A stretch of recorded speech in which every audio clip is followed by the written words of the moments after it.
¿Qué era el copicing? El árbol inmortal del guardabosques medieval del que nunca has oído hablar. En un bosque de Suffolk, Inglaterra, hay un tocón de árbol más ancho que un coche. Mide 5,5 metros de ancho. Parece antiguo porque es antiguo. Las mejores estimaciones sitúan su edad en más de 1000 años.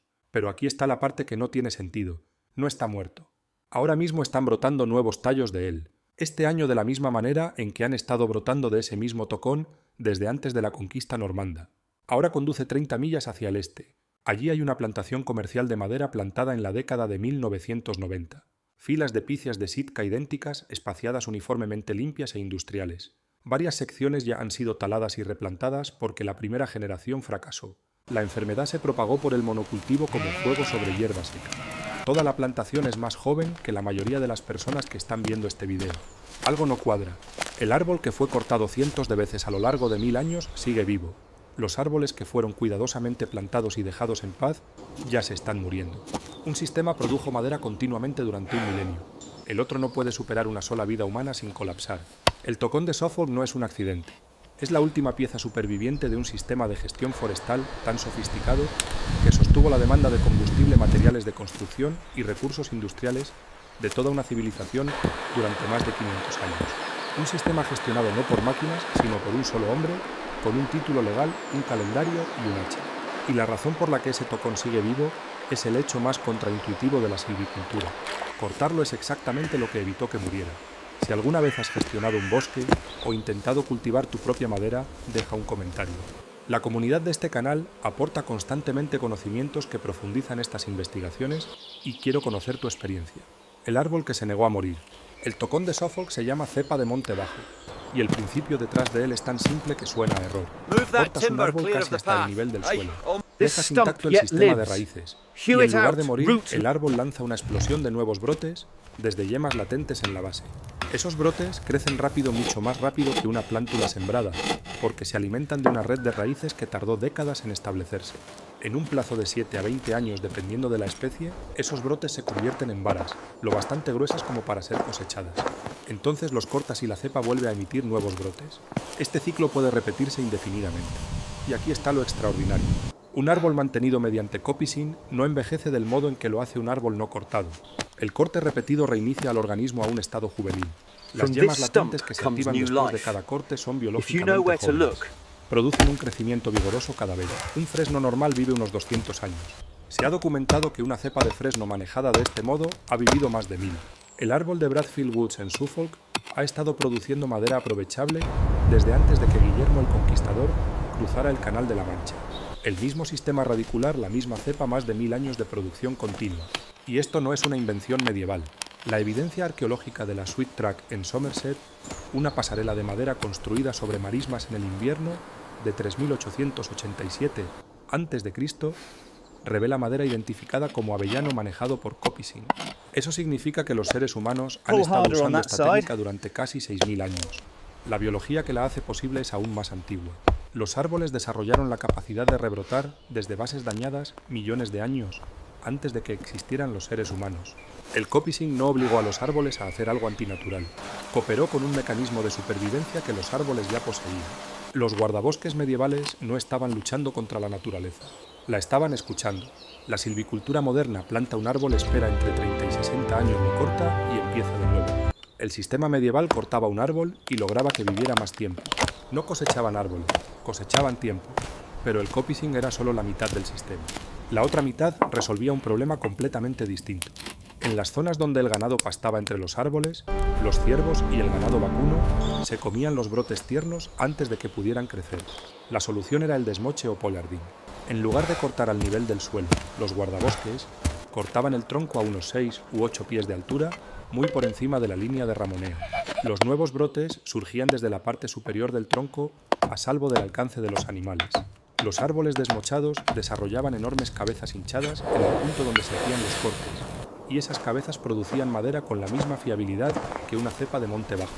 Juntos el copicing y el desmoche permitían a los guardabosques medievales aprovechar madera de cada árbol del bosque en cualquier condición hubiera o no ganado, pastando allí sin matar ni uno solo. y el bosque que creaban no se veía disminuido por esta explotación. La investigación ecológica moderna ha demostrado que un bosque activamente manejado con coppicing alberga entre 2 y 3 veces más especies de plantas, insectos, aves y mamíferos que un bosque no gestionado. Los cortes periódicos permiten que la luz solar llegue al suelo del bosque, activando flores silvestres, gramíneas y arbustos, que de otro modo nunca tendrían oportunidad. Esas plantas sostienen a los insectos. Esos insectos sostienen a las aves. El ruiseñor, una de las aves más celebradas en la literatura inglesa, es especialista en bosques de coppicing. Prospera en bosques recién cortados y desaparece cuando el coppicing se abandona. Las especies de mariposas que más están disminuyendo hoy en Gran Bretaña son casi todas dependientes de este tipo de bosque. El bosque era más saludable porque se aprovechaba no a pesar de ello. Si esto cambia la forma en que piensas sobre la gestión forestal, un simple me gusta ayuda a que esto llegue a más personas que se preocupan por estos sistemas. Los calendarios del guardabosques. Nada de esto funcionaba por accidente. Un bosque de coppicing sin gestionar colapsaría en pocas décadas, cubierto en exceso, ahogado por la sombra e incapaz de regenerarse. El sistema medieval requería precisión, y esa precisión procedía de una sola institución, el guardabosques, el Woodward. El Woodward era un funcionario legal formal nombrado para gestionar un bosque específico. No era un cargo informal. Los registros históricos muestran a los Woodwards con autoridad sobre la planificación de las cortas, la venta de madera, el control de calidad de los cortes y la imposición de sanciones contra cualquiera que dañara el bosque. Los registros judiciales de Minchinhampton, en Gloucestershire, que datan de la década de 1270, documentan a Woodwards multando a trabajadores por cortes deficientes de coppicing que dañaban las cepas. Si el acusado discutía la multa, podía solicitar una inspección formal por parte del tribunal. Si el tribunal se ponía del lado del Woodward, la sanción aumentaba. Bajo la gestión del Woodward, el bosque se dividía en secciones llamadas coops o rodales. Cada año se cosechaba un rodal mientras los demás seguían creciendo. Una rotación típica duraba entre 7 y 21 años, dependiendo de la especie y del producto deseado. El avellano usado para vallas tejidas y cercados se cortaba cada 7 años. El fresno apreciado para mangos de herramientas y combustible se cortaba cada 12 a 15 años. El roble a menudo se dejaba como estándar árboles de tamaño completo que crecían por encima del dosel del monte bajo y proporcionaban madera pesada de construcción en ciclos de 50 a 100 años. Los registros de Hayley-Wood en Cambridge, fechados en 1356, documentan con precisión cómo debía venderse y cortarse el sotobosque en una rotación de 7 años. Esto no era una recolección informal. Era gestión industrial de recursos 600 años antes de que alguien acuñara el término silvicultura sostenible. El sistema se llamaba monte bajo con estándares y su diseño era notablemente sofisticado. El sotobosque de coppicing proporcionaba combustible, cercados, mangos de herramientas y carbón vegetal. Los estándares proporcionaban madera pesada para la construcción y la construcción naval. Los claros del dosel creados por el coppicing permitían que la luz alcanzara el suelo del bosque, sosteniendo la flora del sotobosque. Los robles estándar producían bellotas para la montanera, la práctica de alimentar cerdos en el bosque durante el otoño. Cada árbol tenía un propósito asignado. Cada propósito tenía una especie asignada. Cada especie tenía un calendario específico de cosecha, gestionado por un funcionario específico con autoridad legal. Un estudio publicado en la revista Environment and History analizó la Moravia bajo-medieval en lo que hoy es la República Checa Oriental. Los investigadores calcularon que con una población que consumía aproximadamente 1.350.000 metros cúbicos de leña al año, alrededor del 20% de toda la superficie terrestre, unos 4.500 kilómetros cuadrados, habría tenido que estar bajo gestión intensiva de coppicing solo para combustible doméstico. Esa estimación no incluye el carbón vegetal para la metalurgia. Los investigadores concluyeron que en la Moravia interior el coppicing no era simplemente generalizado. Era predominante si no exclusivo. Prácticamente todos los bosques de tierras bajas habrían sido gestionados de esta manera. Esto no era una tradición local, era un sistema operativo continental para el recurso más crítico de la vida medieval. La ley que sobrevivió más que la Carta Magna.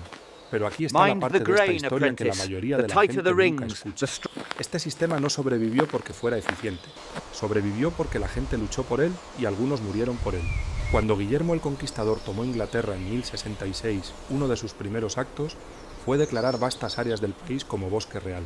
Ahora bien, la palabra bosque aquí es engañosa. Bajo la ley normanda, un bosque real no era solo zona arbolada. Era cualquier tierra, incluidos campos, aldeas y brezales, donde el rey reclamaba derechos exclusivos de caza. La ley forestal se aplicaba a estas áreas y era brutal. Cortar un árbol sin permiso podía resultar en multas, prisión o mutilación.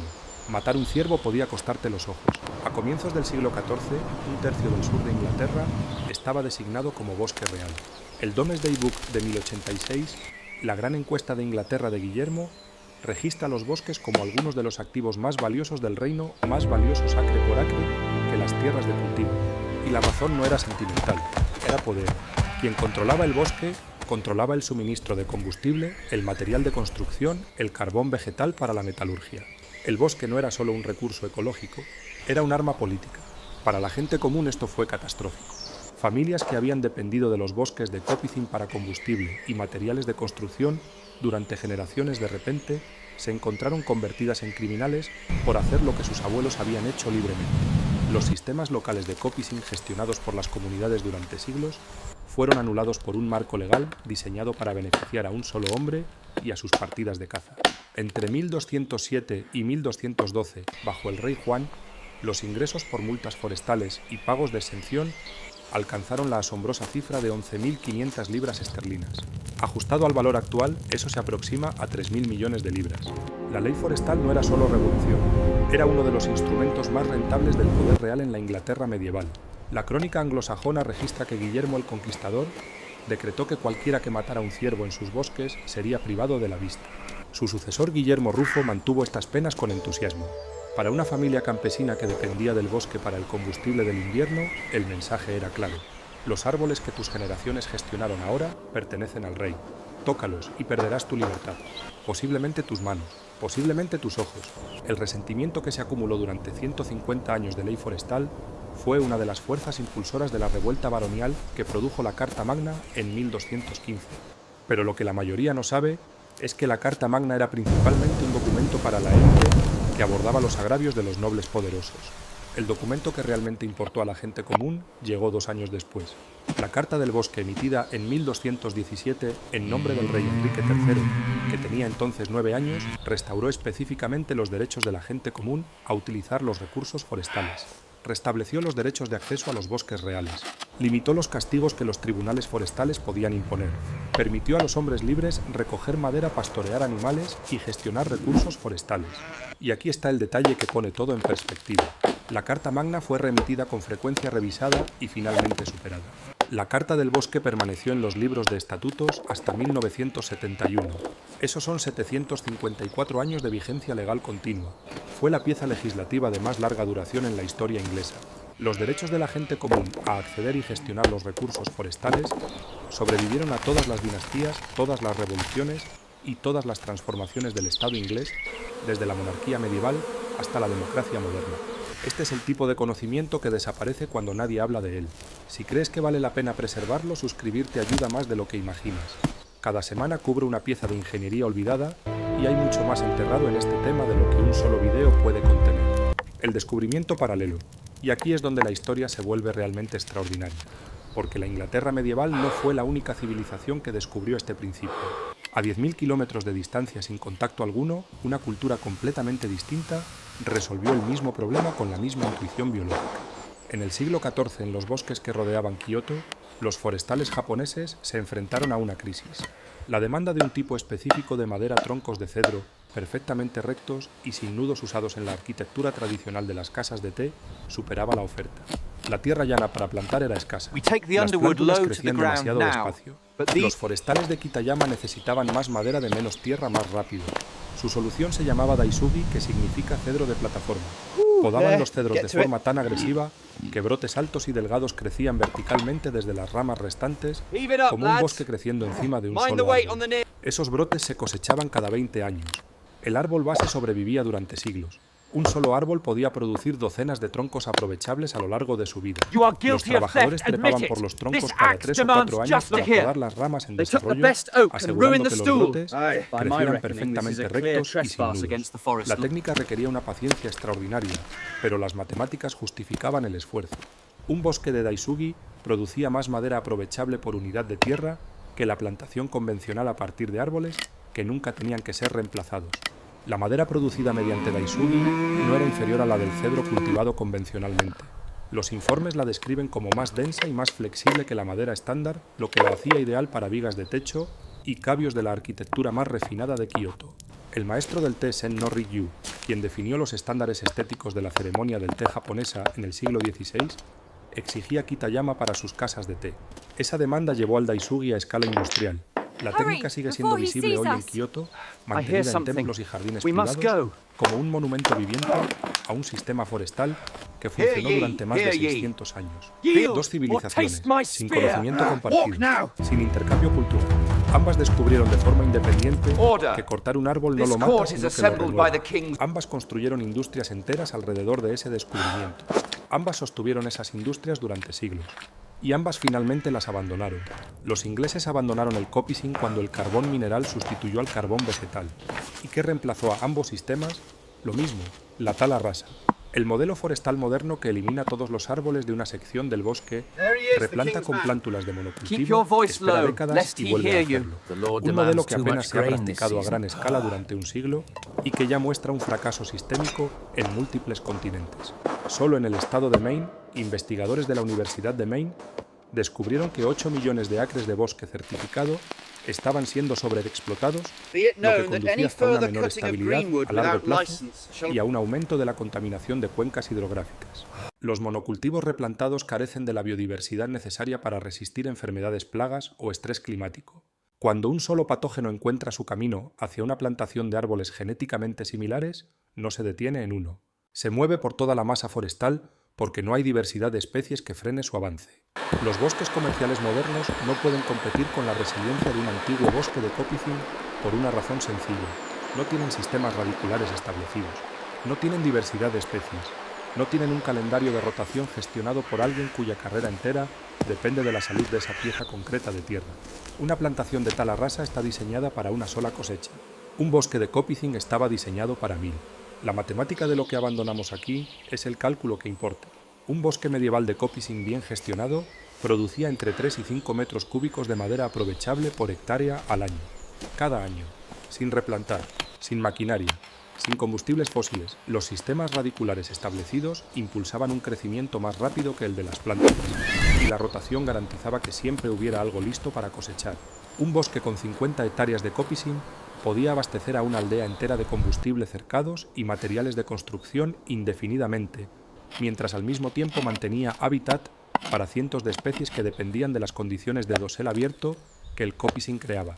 Una plantación moderna de tala rasa produce más volumen por cosecha, pero solo cada 30 a 60 años.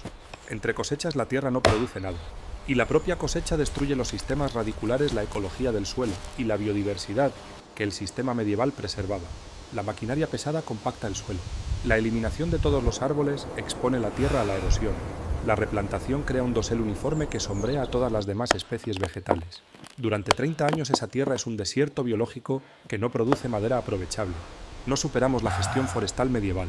Reemplazamos un sistema que producía madera para siempre por un sistema que produce madera una vez y luego tiene que empezar de nuevo. Reemplazamos a guardabosques que conocían cada cepa de su bosque por su nombre, por operaciones industriales que tratan los bosques como cultivos desechables. Reemplazamos una ley que protegió los derechos comunes al bosque durante 754 años por un modelo comercial que lucha por mantener su productividad durante 50. Enrique VIII consideraba los bosques de copicing tan vitales económicamente que en 1544 promulgó un estatuto que exigía dejar en pie 12 árboles estándar por acre en los bosques de copicing y que obligaba a construir cercas alrededor de los rodales recién cortados para proteger el rebrote del ganado en pastoreo. Eso no era sentimentalismo, era política energética nacional. Un bosque de copicing bien gestionado era un suministro de combustible que sobrevivía al reinado de cualquier rey. Hoy, ningún gobierno del planeta tiene una política equivalente para proteger los sistemas biológicos que producen madera. Protegemos árboles, no protegemos los sistemas que hacen productivos a los árboles. Las cepas de copicing de Bradfield Woods siguen produciendo. El calendario del bosque sigue funcionando. La biología no ha cambiado. Un avellano cortado en dormancia seguirá emitiendo brotes en cuestión de meses. Una cepa de fresno seguirá viviendo más tiempo que cualquier fresno no cortado. Un sauce desmochado seguirá produciendo postes para cercas y material para cestería de forma indefinida. El conocimiento está documentado. Las técnicas son legales en terrenos privados en la mayor parte de Europa y América del Norte. Lo único que desapareció fue el sistema que lo gestionaba todo. El bosque, los rodales, la rotación. La ley que hacía del bosque un bien común y no una mercancía. Los árboles siguen dispuestos. Lo han estado durante 6000 años, desde que alguien notó por primera vez que un tocón de avellano vuelve a crecer más fuerte que antes. La pregunta es si nosotros estamos dispuestos a recordar lo que olvidamos. Si encontraste valor en esto, hay mucho más de dónde vino. Actualmente estoy investigando sistemas medievales de gestión del agua, específicamente cómo los monasterios diseñaron redes de irrigación por gravedad que funcionaron durante siglos sin bombas. Si hay otro sistema medieval olvidado que quieras que investigue, dímelo en los comentarios.